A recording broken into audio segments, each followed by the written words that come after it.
تو وہ فرما رہے ہیں اور بارگاہ الہی میں عرض کر رہے ہیں کہ ہم نے تجھ کو ویسا نہیں پہچانا جیسا پہچاننا چاہیے، مگر پھر بھی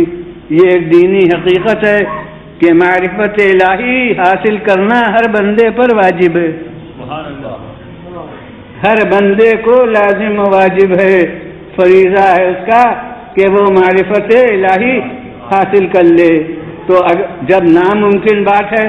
تو حکم کیسا ہے کہ حاصل کرو، تو بس حکم اتنے کا ہے جتنا میں نے کہا ممکن ہے،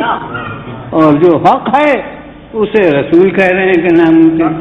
صلوات بھیجیے اللہ۔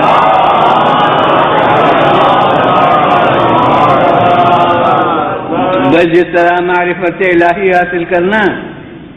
ہر بندے پر فرض ہے،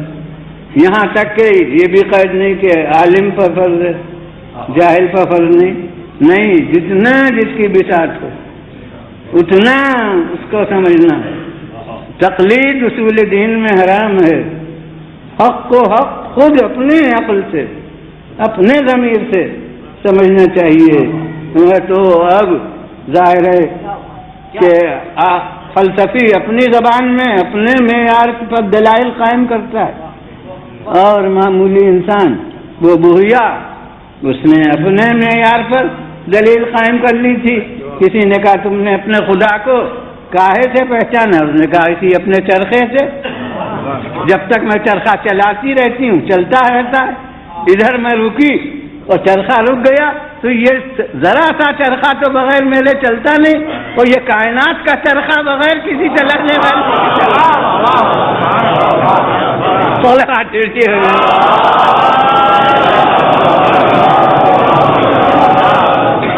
تو وہی بات جو فلسفی اپنی زبان میں بہت ہی گہرے انداز میں کہتا ہے، اسی کو اس نے اپنے معیار کے اوپر اپنی زبان میں اپنے عقل کے مطابق کہہ دیا۔ تو اس لیے وہاں معرفت الہی جو حاصل کرنا واجب ہے وہ یہ نہیں ہے کہ وہ جاہل ارسطو والے دلائل سے معرفت حاصل کرے، افلاطون والے دلائل سے معرفت حاصل کرے، نہیں،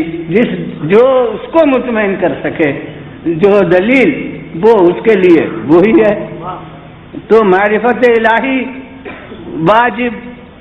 یہ ایک حقیقت دینی ہے مسلم، اگر ممکن نہیں بالکل تو واجب کیوں کر ہے؟ اور پھر وہ حدیث تو برابر آپ کے گوش رد ہے کہ من ماتا ولم یعرف امام زمانہ ماتا میتتن جاہلیہ، جو مر گیا اور اس نے اپنے امام زمانہ کی معرفت میں حاصل نہیں کی تو وہ جاہلیت کی موت دنیا سے گیا۔ تو اب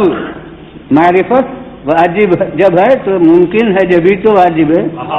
اگر ممکن نہ ہوتی ہمارا خدا عادل ہے، ناممکن چیز کا حکم نہیں دیتا، تو بس ناممکن اس حد تک ہے کہ حق معرفت ہو، اور ممکن اس حد تک ہے جتنی اپنی بساط ہے۔ صلوات بھیجیے میرے